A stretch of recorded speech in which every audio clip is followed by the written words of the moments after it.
ಈಗ ಧರ್ಮಸ್ಥಳದಲ್ಲಿ ಆಗ್ತಾ ಇರ್ತಕ್ಕಂಥ ತನಿಖೆ SIT ತನಿಖೆ ನಡೀತಾ ಇದೆ.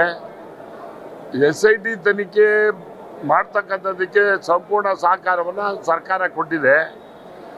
ಆದರೆ ಯಾವುದೇ ಕಾರಣದಿಂದ ಧರ್ಮಸ್ಥಳದಲ್ಲಿ ಇರ್ತಕ್ಕಂಥ ದೇವರಿಗಾಗಲಿ ಅಣ್ಣಪ್ಪನಿಗಾಗಲಿ ಯಾವುದೇ ಆದಂಥ ಕೆಟ್ಟದಾಗೋದಕ್ಕೆ ನಾವು ಈ ಸಮಾಜ ಒಪ್ಪೋದಿಲ್ಲ. ಬಟ್ ಧರ್ಮಸ್ಥಳ ಅಂತಕ್ಕಂಥದ್ದು ಒಂದು ಪವಿತ್ರವಾದಂಥ ಸ್ಥಳ, ಧಾರ್ಮಿಕ ಸ್ಥಳ. ಅಲ್ಲಿ ವಿಶೇಷವಾಗಿ ಭಕ್ತಾದಿಗಳು ನಂಬಿಕೆ ಇರ್ತಕ್ಕಂಥದ್ದು ಸ್ಥಳ. ಬಟ್ ವೈಯಕ್ತಿಕವಾಗಿ ಯಾವ್ದಾದ್ರು ಅನಾಹುತಗಳಾಗಿದ್ರೆ ಅದಕ್ಕೆ SIT ತನಿಖೆ ಮಾಡ್ತಾ ಇದೆ. ತನಿಖೆಯನ್ನ ಮೇಲೆ ಏನು ಬರ್ತದೆ ಅದನ್ನ ಕಾದು ನೋಡೋಣ, ಯೋಚನೆ ಮಾಡೋಣ. Thank you. ಮತ್ತೆ ಇನ್ನೇನು ಹೇಳ್ಬೇಕು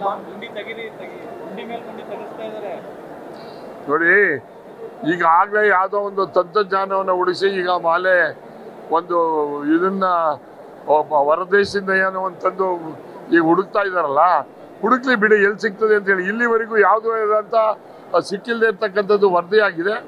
ಅದು ನನಗೆ ಗೊತ್ತಿರೋಂಗೆ ಅದು ಯಾವ್ದಾದ್ರು ಸಿಕ್ಕಿದ್ದೆ ಯಾರು ಮಾಡಿದಾರೆ ಏನು ಅಂತ ಹೇಳಿದ್ರೆ ಕೊನೆಗೆ ಇವನೇನಾದ್ರು ತೋರಿಸಿರ್ತಕ್ಕಂಥ ತಪ್ಪದಾದ್ರೆ ಅವ್ರಿಗೆ ಶಿಕ್ಷೆ ಆಗ್ತದೆ. ಈಗ ಧರ್ಮಸ್ಥಳದಲ್ಲಿ ಆಗ್ತಾ ಇರ್ತಕ್ಕಂಥ ತನಿಖೆ SIT ತನಿಖೆ ನಡೀತಾ ಇದೆ. SIT ತನಿಖೆ ಮಾಡ್ತಕ್ಕಂಥದಕ್ಕೆ ಸಂಪೂರ್ಣ ಸಹಕಾರವನ್ನು ಸರ್ಕಾರ ಕೊಟ್ಟಿದೆ. ಆದರೆ ಯಾವುದೇ ಕಾರಣದಿಂದ ಧರ್ಮಸ್ಥಳದಲ್ಲಿ ಇರ್ತಕ್ಕಂಥ ದೇವರಿಗಾಗಲಿ ಅಣ್ಣಪ್ಪನಿಗಾಗಲಿ ಯಾವುದೇ ಆದಂಥ ಕೆಟ್ಟದಾಗೋದಕ್ಕೆ ನಾವು ಈ ಸಮಾಜ ಒಪ್ಪೋದಿಲ್ಲ.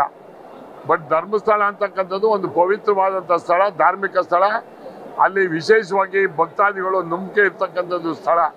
ಬಟ್ ವೈಯಕ್ತಿಕವಾಗಿ ಯಾವ್ದಾದ್ರು ಅನಾಹುತಗಳಾಗಿದ್ರೆ ಅದಕ್ಕೆ SIT ತನಿಖೆ ಮಾಡ್ತಾ ಇದೆ. ತನಿಖೆಯನ್ನ ಮೇಲೆ ಏನು ಬರ್ತದೆ ಅದನ್ನ ಕಾದು ನೋಡೋಣ, ಯೋಚನೆ ಮಾಡೋಣ. Thank you. ಮತ್ತೆ ಇನ್ನೇನು ಹೇಳ್ಬೇಕು ನೋಡಿ, ಈಗ ಆಗಲೇ ಯಾವುದೋ ಒಂದು ತಂತ್ರಜ್ಞಾನವನ್ನು ಉಳಿಸಿ ಈಗ ಮಾಲೆ ಒಂದು ಇದನ್ನ ಹೊರದೇಶದಿಂದ ಏನೋ ಒಂದು ತಂದು ಈಗ ಹುಡುಕ್ತಾ ಇದ್ದಾರಲ್ಲ, ಹುಡುಕ್ಲಿ ಬಿಡಿ, ಎಲ್ಲಿ ಸಿಗ್ತದೆ ಅಂತೇಳಿ. ಇಲ್ಲಿವರೆಗೂ ಯಾವುದೋ ಅಂತ ಸಿಕ್ಕಿಲ್ಲದೆ ಇರ್ತಕ್ಕಂಥದ್ದು ವರದಿಯಾಗಿದೆ. ಅದು ನನಗೆ ಗೊತ್ತಿರೋಂಗೆ ಅದು ಯಾವ್ದಾದ್ರು ಸಿಕ್ಕಿದ್ದೆ ಯಾರು ಮಾಡಿದಾರೆ ಏನು ಅಂತ ಹೇಳಿದ್ರೆ ಕೊನೆಗೆ ಇವನೇನಾದ್ರು ತೋರಿಸಿರ್ತಕ್ಕಂಥ ತಪ್ಪದಾದ್ರೆ ಅವ್ರಿಗೆ ಶಿಕ್ಷೆ ಆಗ್ತದೆ.